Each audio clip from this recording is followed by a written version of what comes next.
What if I told you that the state food of West Virginia was invented by an Italian immigrant who used to be a coal miner, who noticed his fellow miners eating bread in one hand and pepperoni in the other, and decided to put them together?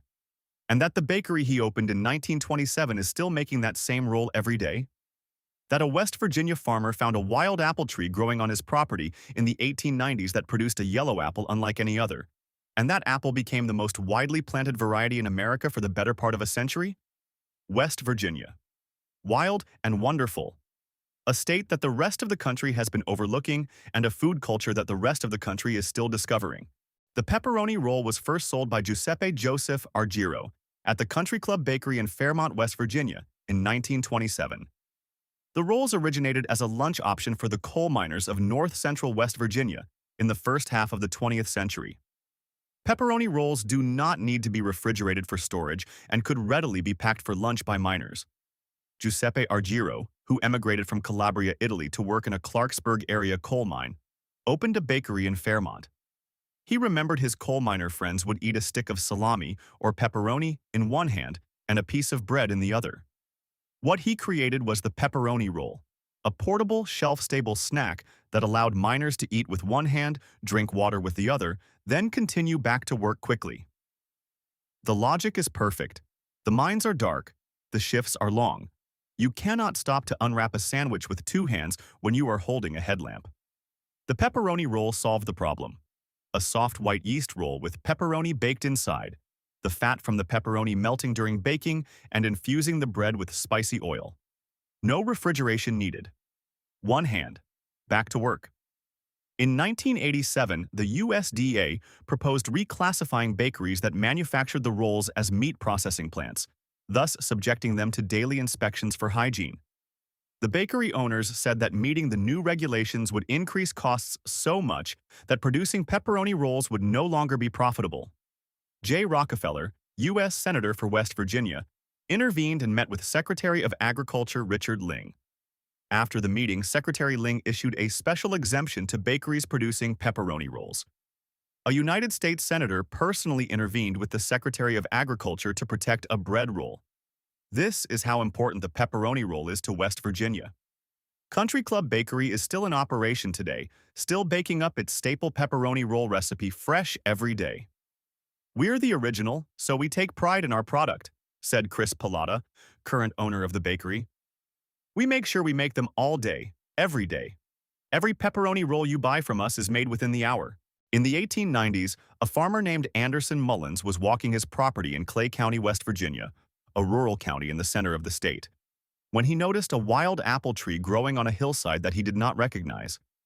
The apples were yellow, sweet, unlike anything he had grown or tasted before. Mullins nurtured the tree. He sent samples to Stark Brothers Nursery in Missouri, one of the most respected fruit nurseries in America, who recognized immediately that the apple was exceptional. They purchased the rights to the tree from Mullins for $5,000 and the promise of royalties. They named it the Golden Delicious. They began distributing it in 1914. The Golden Delicious became the most widely planted apple variety in the United States for much of the 20th century. It is the parent variety of dozens of other apple cultivars. The Gala, the Jonah Gold, the Fuji's American parent line all trace back to a wild tree on an Appalachian hillside in Clay County, West Virginia. The original Mullins Golden Delicious tree, the mother tree, the one Anderson Mullins found on his property, was protected by a steel cage during its lifetime to prevent vandalism. It produced apples until it died in 1989, nearly 100 years after it was discovered. Every spring in West Virginia, something happens that the rest of the country cannot smell from where it is standing. The ramps come in. A ramp, Allium tricoccum, is a wild onion native to the Appalachian Mountains. It emerges in early spring, usually March through May, from the forest floor in the rich, moist soil of the hollows and hillsides. The plant looks like a lily of the valley, broad, smooth green leaves emerging from a small white bulb. But the smell is nothing like a lily of the valley. The smell is intense, aggressive, somewhere between garlic and onion and something wilder than either. A smell that enters you through every available opening and stays. When ramps come in, entire communities smell of them. People who eat ramps at lunch are sent home from school. People who eat ramps on Friday are still smelling of them on Monday. The ramp is the most pungent plant in the Appalachian woods, and it is considered a delicacy, a tonic, a sign of spring, and a cultural identity marker all at once. The Cherokee, the Haudenosaunee, and other indigenous peoples of Appalachia used ramps as medicine and food for thousands of years before European contact. The Appalachian settlers who followed learned from them. The tradition of gathering ramps in the spring, going into the forest with a bag, finding the patches that the family has known about for generations, bringing them home, is as old as the settlement of the mountains. The Feast of the Ramson in Richwood, West Virginia, held since 1938, making it one of the longest-running food festivals in the state, celebrates ramps every April with a meal of ramps, beans, cornbread, and ham. The pawpaw is the largest fruit native to North America. It is the fruit that the indigenous peoples of the eastern woodlands ate for thousands of years. It is the fruit that Lewis and Clark survived on during stretches of their expedition when other food ran out. It is the fruit that George Washington grew at Mount Vernon and Thomas Jefferson at Monticello. It grows wild throughout West Virginia's river valleys and hollows, a small, tropical-looking tree that produces a green, mango-shaped fruit with yellow, custard-like flesh that tastes of banana and vanilla and mango and something specific to the Ohio River Valley that nothing grown in a greenhouse can replicate. The pawpaw ripens for 2 to 3 weeks in September. It does not ship. The fruit is too soft, too fragile, too perishable to survive commercial distribution. It has never been commercially produced at any scale. The only way to eat a fresh pawpaw is to know where the trees are, arrive at the right moment, and eat it before it falls. The Ohio Pawpaw Festival in Albany, Ohio, just across the West Virginia border, has been celebrating the fruit since 1999 and draws over 10,000 visitors. West Virginia's own pawpaw tradition runs through every river valley and hollow where the trees grow wild. Families have picking spots that they do not share. This is the meal that fed Appalachia through the coal boom, the coal bust, the Depression, and every difficult winter in between. Soup beans, pinto beans, simmered for hours with a ham hock or a piece of fatback until the liquid thickens and the beans become soft and yielding, served with a piece of cornbread and maybe a raw onion on the side. The beans go in the pot in the morning. The pot sits on the stove all day. By evening, the kitchen smells of ham and beans, and the cornbread has just come out of the cast iron skillet. This is the meal. This is the Appalachian meal that required nothing. No refrigeration, no expensive ingredients, no complex technique, and produced something that has fed the people of West Virginia for generations. Soup beans trace to the Native American traditions of the eastern woodlands, where beans were a staple crop. The addition of pork came from the European settlers who found that the fat from a ham hock transformed a simple bean pot into something rich and deeply flavored.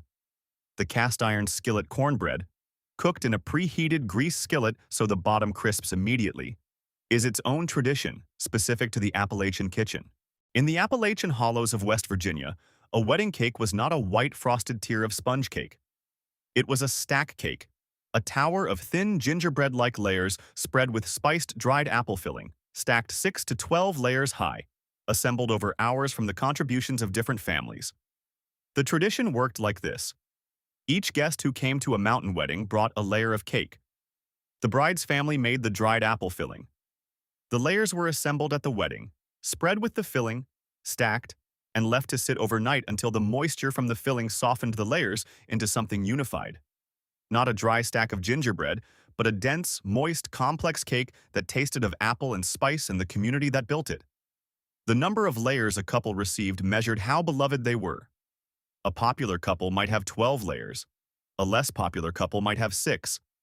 The stack cake was a wedding gift, a community project, and a social measurement all at once.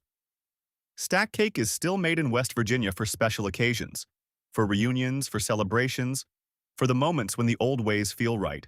In Preston County, West Virginia, in the northeastern corner of the state, where the elevation is high and the growing season is short, and buckwheat has been grown since the first settlers arrived, there is a breakfast tradition that has been celebrated at the same festival since 1949.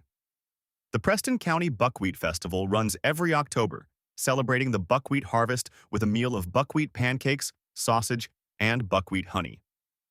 The pancakes are made from a sourdough buckwheat batter, fermented overnight, sometimes for days, that produces a dark, earthy, intensely flavored cake unlike any pancake made from wheat flour. The buckwheat gives them a nuttiness and a slight bitterness that wheat cannot replicate.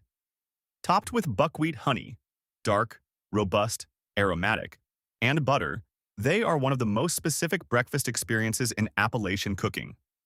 Buckwheat is a crop ideally suited to West Virginia's mountain terrain.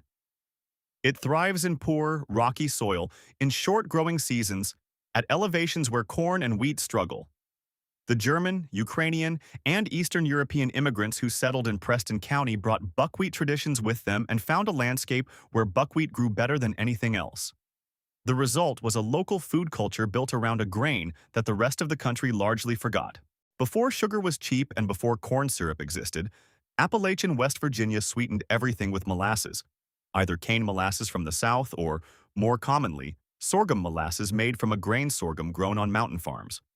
Sorghum is pressed from the stalks of the sweet sorghum plant, cooked in open pans over wood fires in the fall, skimmed and reduced until it becomes a thick, dark, complex syrup with a flavor that is simultaneously sweet, slightly bitter, and deeply earthy. It is not molasses in the cane sugar sense. It is something more mineral, more specific to the soil it grew in. Sorghum molasses was poured over biscuits, stirred into beans, used to sweeten cornbread batter, stirred into hot water for a winter drink. It was the sweetener of the mountain kitchen for a century, available, affordable, and made within the community rather than purchased from outside. The families who grew sorghum and operated the community sorghum press were a resource as essential as the blacksmith or the mill. Sorghum production has declined dramatically from its 19th century scale, but West Virginia artisan producers have maintained the tradition. Fall sorghum-making demonstrations still happen in rural counties. West Virginia has the highest concentration of black bears per square mile of any state east of the Mississippi. The black bear is the state animal. The bear population has grown significantly in recent decades as the forests have recovered from the logging era, and West Virginia hunters take their bear season seriously.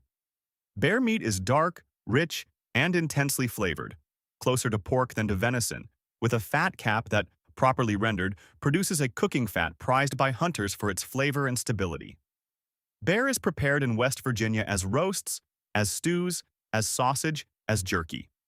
A properly prepared bear roast, seasoned with garlic and herbs, slow-cooked until the fat renders and the meat falls apart, is a meal that the people who have had it describe with the specific enthusiasm of people who know they are eating something that most of their contemporaries will never taste.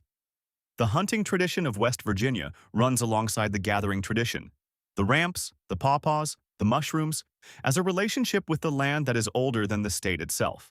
West Virginia does not have a famous restaurant district. It does not have a celebrity chef who put it on the map. It has a state food invented by an Italian immigrant miner who could not eat with two hands underground. It has a wild apple that a farmer found on a hillside that became the most planted variety in America. It has a wild plant so pungent that children are sent home from school after eating it, and a festival that has been celebrating that plant since 1938. The food of West Virginia is the food of the mountain, and the mine, and the forest. It is the food of people who could not afford to waste anything and learned to make everything extraordinary from what they had. The soup beans that simmered all day while the miners were underground.